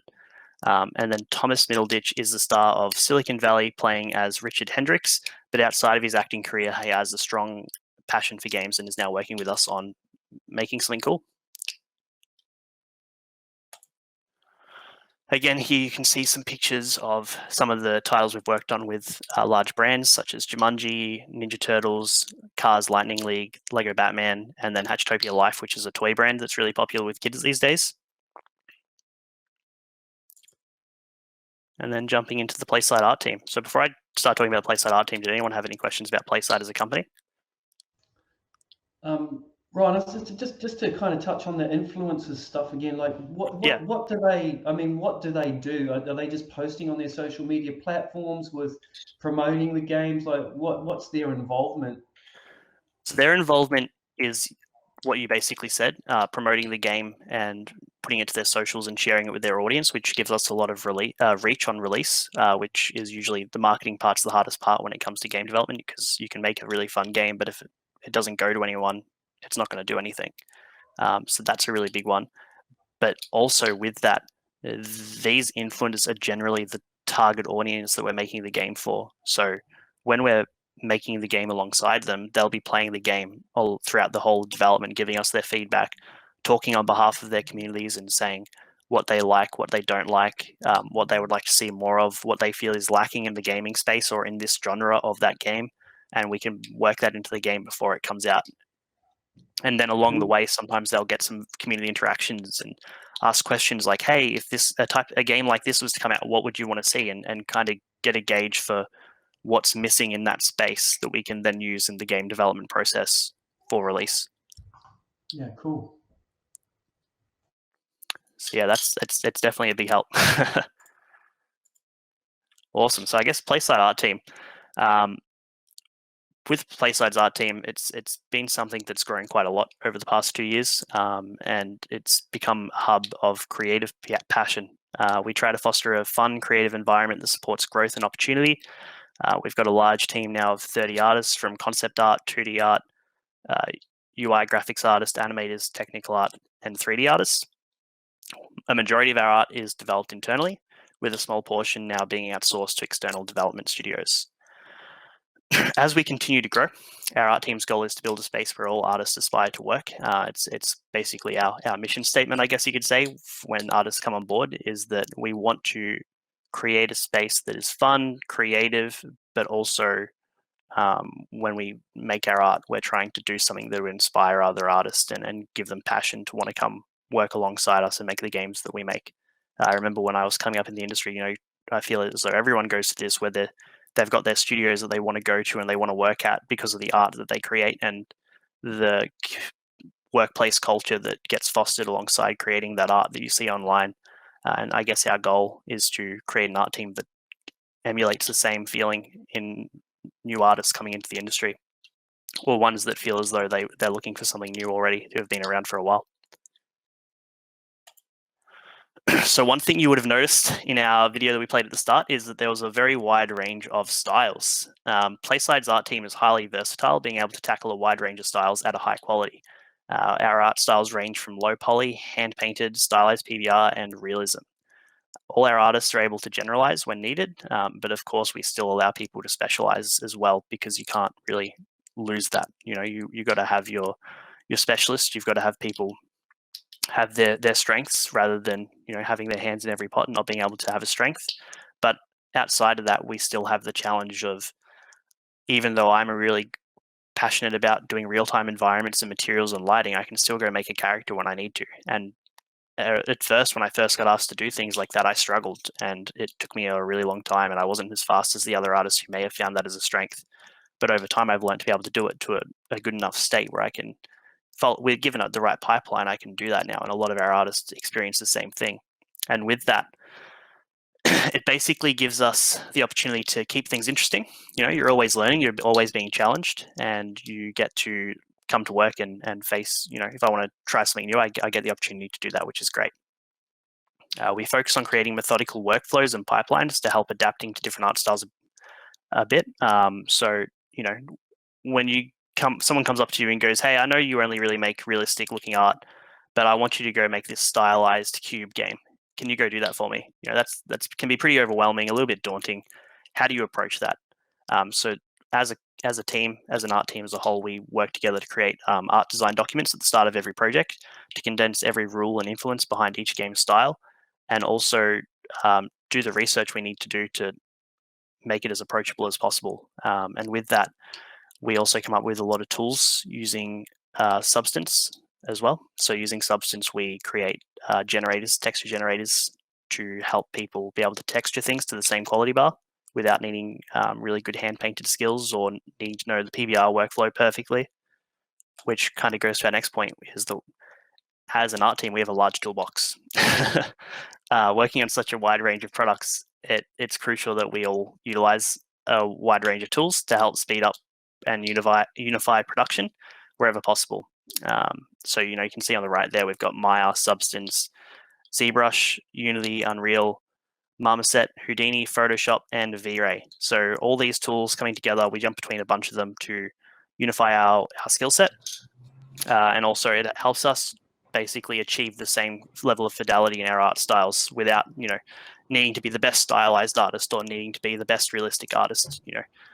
As long as one person's been able to set up the pipeline and the workflow in achieving the final fidelity for that art style, we can use all these tools to allow any artist to get there, especially with the right documentation. Another interesting thing is that all our artists work directly in engine, whether it be Unity or Unreal. They see through the entire process of taking their assets into the game engine to get the best results. I know a lot of companies tend to have their artists develop the art and then pass it on to the developers and designers to implement in the engine.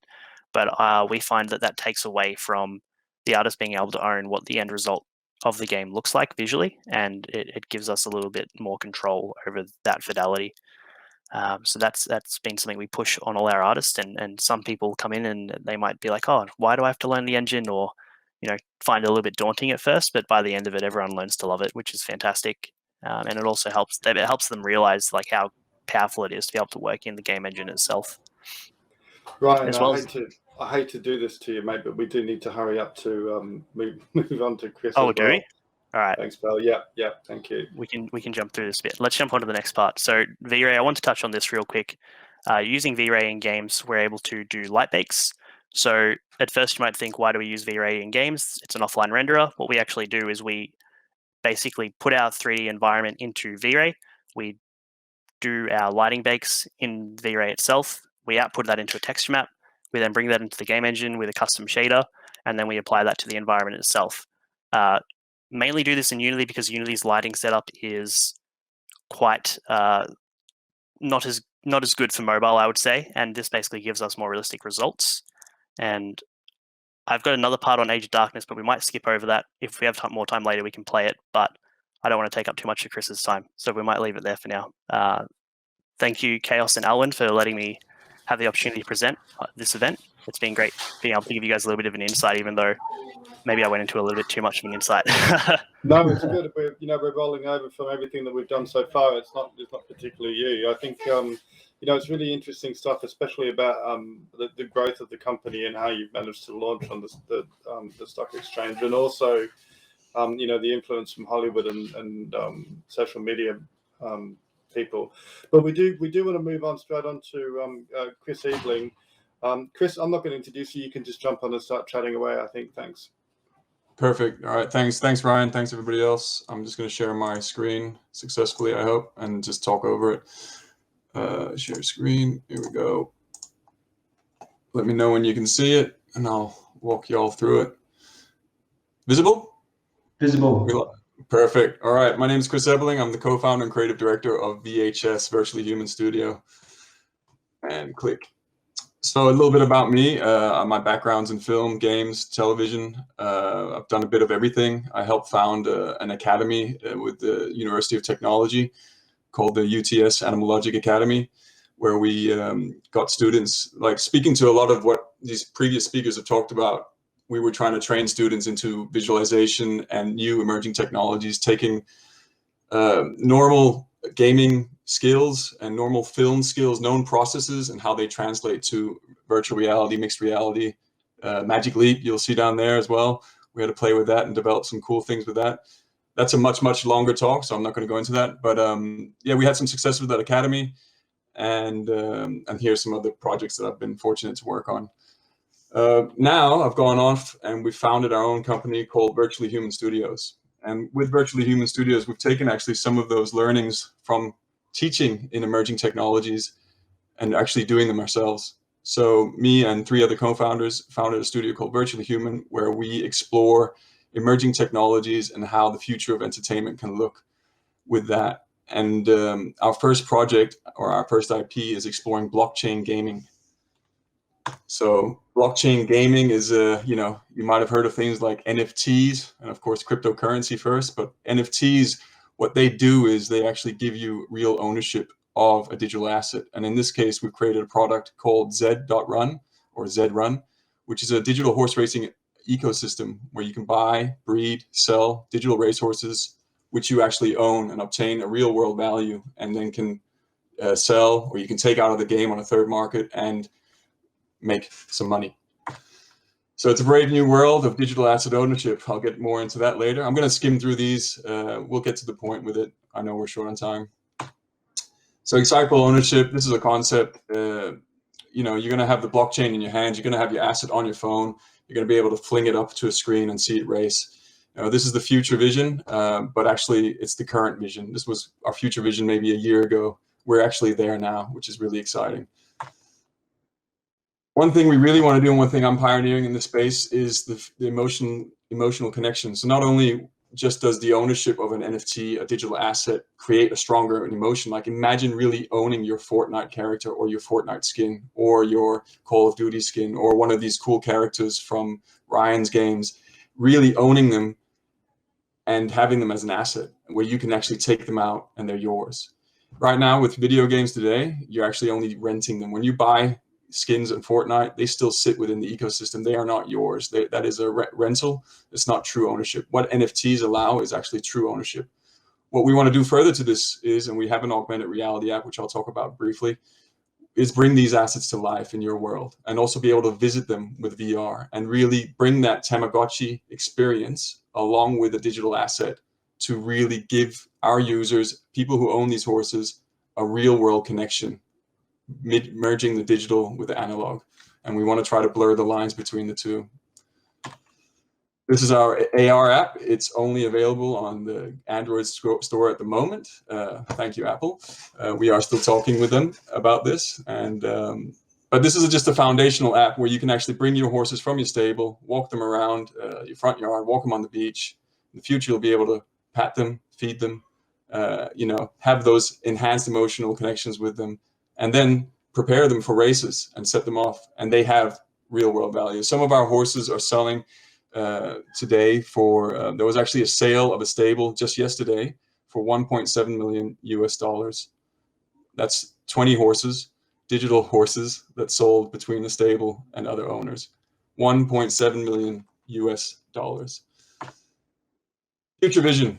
This is where we would love to go. We are waiting for Apple to launch their products. You know, when mixed reality glasses become consumer facing and everybody wants one, like they want the watch, like they want the phone, we want to be there on the forefront to be ready to give our users and our platform an experience using this emerging technology, having tabletop racing, seeing horses race down your street, being able to map it in around the world and really merging that digital space with reality. Here are some shots. We love to use Unreal Engine. Unreal Engine is amazing, again, to the point of some of the former speakers about how we can make creativity easier and faster. Unreal Engine is a perfect example of that with its real-time lighting. You know, I came from a Maya background and rendering in Maya. I don't open Maya really anymore. I'm in Unreal. That's where we do all our shots. That's where we render. It gives us that fidelity that we need for our game and for our product. And yeah, it just speeds up the workflow as a creative director. Some more shots from Engine. These are virtual stables of the future. There is a backstory to Z.Run. It does exist in my mind on a parallel universe to ours using quantum physics. There's a lot of lore being written about this. Again, we want to make these horses real. They are living, breathing digital assets. And we're very bullish on that and bringing them to life. Some shots from racing, again in Unreal Engine. And this is just a reminder of how the world is today. This is your average games, Fortnite. There's some Dota. There's you know, Rocket League and Call of Duty. Look at all these beautiful assets which you could own, but you can't. With NFTs, you will be able to own every single one. When you hook up a horse bridle and buy that special bridle or that Tron light trail, you own that as an NFT. Now think about the animations that you can own and put on, the sound bites, everything now can be tokenized and have a value and have a rarity attached to it, which now can go on the market, and the people, the users, the community, they control the market and decide. Here's some shots. So we've formed some partnerships in our early days. One with Atari, which is super humbling. Atari, of course, is one of the major console. They put consoles in our homes. You know, a cult following, and of course a legendary brand. So being able to partner with them, selling some horse skins, which are custom Atari skins, and a custom Atari racing, is only the first steps of our partnership with them. Here are some custom centipede skin. I believe this skin would have sold on auction for something around, I would believe, $40,000. And somebody owns that now as a piece of artwork attached to a horse, which has its own intrinsic value as well. This is all very crazy, I know, but this is where we're going. The world's gone crazy. Well, it's a brave new world, and we're living in it. That's the way I look at it. And if you read something like Snow Crash and all that, you know, that's where we're going. And Ready Player One is. But you also formed a. Sorry. You're not only disrupting the existing games market, but you're also partnering with real life sports as well, aren't you? Absolutely. This is very esports as well. So it's a bit of everything. It's esports, but it's not just also horse racing. It's the ecosystem that we're building around it. We see it, and we're very bullish on it, that we're actually creating the future of jobs for Web 3.0. You know, the term metaverse is being slung around a lot, and you know, this is our contribution from a sports perspective as well, but also a digital asset ownership perspective. But it's not only what goes on the racetrack, it's also what goes around it, and I'll jump to that real quickly. So Stella Artois, another big brand that we were lucky enough to partner with, and you'll see the racing concept down there, basically taking their concepts from working with, they had a whole concept called the Life of Artois, and we took that and we wrapped our racetrack around in that. So it's a different form of marketing as well, not just putting signs up. It's more about embracing a brand and wrapping that around your product as well, and then seeing these horses race down the track. NASCAR is another exciting brand that we've recently announced, which we are working on now, which of course is super exciting, because we have something in common, racing. But you know, we're finding that all these big brands are looking for a way into these, you know, NFT space, and of course the metaverse, because we are ushering in a generation of new users that will cross-pollinate from our brand to their brand and vice versa. Here's a concept of a NASCAR track that we're actually building at the moment. And so of course we're trying to bring in NASCAR-esque attributes in terms of a tilted track that will come up, and you know, paying homage to their brand, as well as making it Z and futuristic. And there's those Tron trails I told you about. Lore is a big part of it as well. You know, we all talked about story in our architecture, and story in games and everything, and story is king, I feel. So having a deep-rooted story that builds this world around the racetrack is really important to us. And here's some concepts of what this world looks like. It's set in 2150. It's future. It's very cyberpunk. It's very Star Wars. It's a bit of all those movies that we really love, which makes it really fun to make as well. And because we're working with quantum physics and parallel universes, we can jump back and forth in time. And something I like to say is what echoes in our world will echo on Nova's Earth, which is this planet where Z-Run digital horse racing exists. We also have ZHQ, which we launched last weekend, which is if anybody is familiar with Decentraland, which is an online, again, to the architects here, there's an online metaverse. It's much like your Roblox, but for adults, where they also build on blockchain, and they build buildings, and they have stores, and they sell land, digital land, which has real world value. And we hosted an open day where you can see me and my avatar. You know, he looks a bit like me, I think, having fun with the DJ, dancing on the tables, running around and mixing with the community. This isn't about just horse racing. Yes, it's a central hub for ZHQ, is got horse racing at its heart, but it's more than that. It's also got an art gallery, a bar, you know, a DJ table for performance, for community, for anything really. Like we could come and watch the Super Bowl together here. We could go watch the NBA finals or the cricket. It's much more than just horse racing. It's building a community, and it's building a place for people to exist. And if COVID has shown us anything, there's an accelerated growth on online gaming. There's an accelerated growth on online identities. And with NFTs, you're not only going to be, you're going to have a play to earn model now, where you actually, the time put in is going to be reciprocated with real world value and money. So you're not just spending 10 hours gaming and making that money being a Twitch streamer or a YouTube streamer. your assets are actually gaining value. Your races are winning your money. You're breeding horses and selling them and making real world money. And this is just the beginning of that.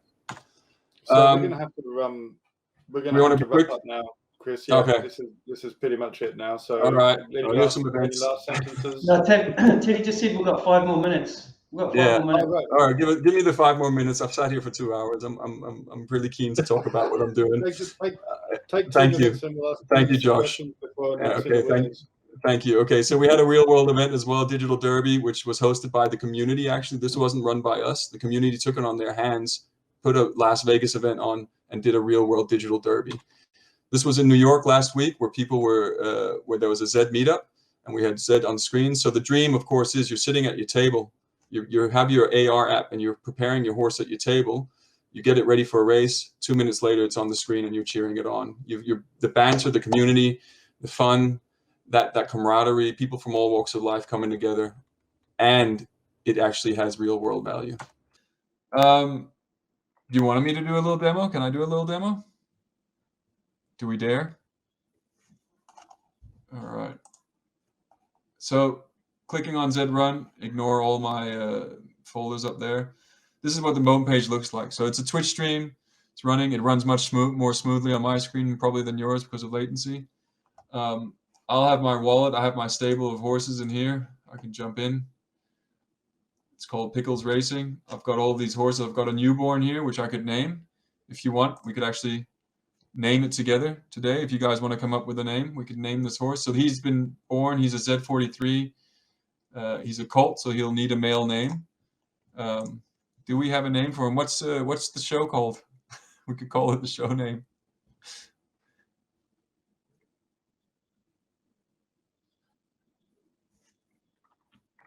Bumpies. Is this correct spelling? You can't see it? All right, I can confirm. Here we go. So this is Bumpy's Remorse. You did. So this is the thing, Joshua. There are people out there that are naming the horses like they're buying and obtaining internet URLs, like web pages. They're getting in there strategically naming horses after sports stars who might get into the game or brands. So one day those brands will come.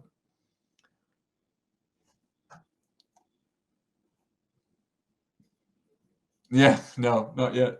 I don't think so. But it's funny when you go on Twitter, you'll see them talking about, hey, what should I name my horse, and give me some ideas. And I like the names that I've given mine. One I really like is Chuck Horse. I think that's a great name. Nay Charles is another good one, and Nicole Kidman I thought was good. She was red and she's Aussie, so I thought that was great.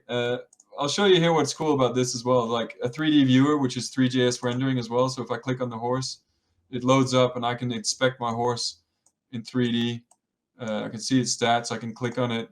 So this is kind of like I can click and it makes it run, click and it will make it jump. And you have a little bit of an interaction model here. But this is the beginning of what we're trying to do. And this is all done with, again, 3JS web rendering, which I think is super cool because it's instant and accessible like that. But our racing is no different than that. So if I go to racing, I could go and choose you'll see all these races that pop up, and you'll see they have an entry fee and a prize pool. I could select, and I select a gate. I'll just choose a horse of course. I then have to sign in with my MetaMask wallet. For those who don't know what MetaMask is, that is your online wallet where you can use Ethereum and cryptocurrency. And now you'll see horse of course is in the race. So now all I have to wait is for the other gates to fill. I could put a couple of my horses in there to fill it up. I think I can maximum put 3 in there. And then this race will schedule. It'll jump over here to next to run page. And I could go filter it, but we can go and see a live race. There's a race starting, and you can see here they're starting 2 live ones, 12 seconds, 19 seconds, 2 minutes. Let's click on one of these and just watch a live race. Again, all these 12 horses that are in these races are owned by someone around the world, which is really fascinating, and which is really the point. And all these, there's a mirage of different racetracks. For example, this one is Brussels Bonanza, and we've pegged this nice red racetrack to it. you got to consider when you're building in this stuff, you know, coming from a games background and coming from a feature film background, how to optimize. And so we have, our artists are constantly optimizing. You know, it's very lightweight geo, it's instance geo. The focus is on the track, so everything in the background is you know, lightweight, but still you want to try to tie in an aesthetic and make it pleasing to watch. There's music. If I turn it on, I won't do that. You can click on horses there and see their stats. Oh, there's a little latency lag, but you can click on the horses and see their stats, and it'll highlight here, so you can know what they are and what their win rate are, who you're up against, and you can control the camera however you want to do it. So that's the beauty of 3JS and web rendering, is it's interactive there and whatnot. So this was a 1,600-meter race, 600 meters to go. You know, who do you think is going to win, Josh? Burj Khalifa, or maybe here comes stark nature coming up the side. It's going to be an upset. Yeah, he's coming here. He's got the speed. But look at them come. 200 meters left. You never know. He's a late bloomer, Zuchu. He's coming. He's coming. He's got it. Yeah. Yeah, there you go. And so, and then you have a nice little replay, of course, just to make sure that everything what you thought it was. Maybe $10 if you were the first place. It depends on the prize pool. So the way that works is you pay to enter, and you're only paying to enter, so you're only really just paying the entry fee, and then first, second, third, they split the prize pool. And that's it. That's the kind of demo, I think. Sorry. That's it. Zed is our product. We are VHS, Virtually Human Studio. We've got more in our bag coming soon. Thank you for your time, and thank you, Josh, for not cutting me off. I just got one burning question. Not cutting you off. Just one burning question. Like, what makes a good horse? Like, what you know, when you're breeding and stuff, what makes a fast horse? What determines whether it wins or loses? You know, like what's very good question. We are really mapping like real world horse genetics into our advanced algorithm. So when you buy a horse, there's different bloodlines. There's 4 different bloodlines at the moment, Nakamoto being the rarest. And once you find out what horse of course, you're like a real world. If you get a horse today, Alwyn, you're going to test it on the tracks and see if she's a sprinter or if she's a fast or long distance runner. Once you figure that out, it's like unboxing a black box. And then you figure that out. Now you're going to breed that with somebody else who's got another runner. And you're going to figure out, does the breeding then mutate and give you the horse that you want, or does it skip a generation? And there's a lot of really advanced, our dev team have done a lot of work, and we're working on blockchain technology, which is, you know, again, to Ryan's point before, we're actually pioneering, we're doing stuff that hasn't been done before. So we're kind of developing the roadmap for this. And learning a lot, often failing fast, but you know, in the last year we've gone from a team of 20 and we're now a team of 60, and by the end of the year we're looking to be a team of 100. I love the idea that you can take a couple of NFTs and breed them together and then mint a new one. You know, it's quite incredible what you guys are doing, I think, you know. Yeah. It's disruptive, okay. We think, but yeah, thank you for having me. I will shut up. This is the fastest I've ever spoken in my life, by the way. So thank you for. We've got 3 minutes left. Well, 3 minutes. 3 minutes left. Yeah, all the presentations have been amazing. I think it's been really wonderful. There's a couple of winners that we need to announce. The social media winner is, drumroll please, Lewis Tornell via Instagram. Now, I think that I'm supposed to say what you're going to win. I'll look in the chat to see if I'm supposed to say that or not, because I don't want to give away stuff that I don't have. And the raffle winner is Roski. Sorry, Alwyn. Yeah, go ahead. Sorry, I thought I was going to announce the raffle winner, but you've got them. Where you go? Oh, sorry, mate. I stole your thunder. Marius Roski. So Lewis Tornell via Instagram, and the raffle winner is Marius Roski.